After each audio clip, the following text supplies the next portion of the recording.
तर मुंबईमध्ये झाडं कोसळण्याचं सत्र सुरूच आहे।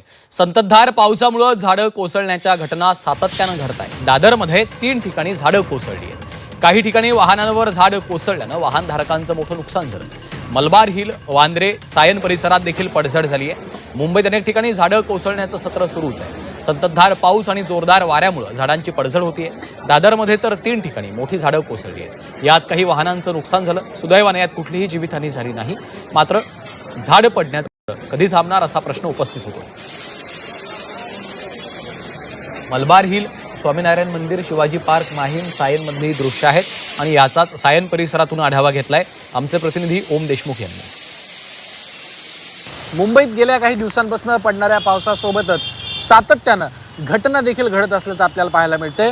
अनेक दुर्घटना घडल्यात। साकी नाक्यातल्या प्रकरणासह अनेक ठिकाणी झाडं पडल्याची सुद्धा बाब समोर आली होती। तसाच प्रकार सायन सर्कलच्या परिसरात घडलेला पाहायला मिळतोय। आपण सायन सर्कलच्या मुख्य भागात आहोत, ज्या ठिकाणी हा पूर्ण वर्तुळ आहे आणि पूर्ण वाहतूक जी आहे या ठिकाणाहून जात असते आणि नेमकं याच ठिकाणी जे आतमधलं उद्यान आहे त्यातलं एक झाड जे आहे ते उन्मळून पडल्याची घटना घडल्याचं आता या दृश्यांमध्ये आपण पाहतोय।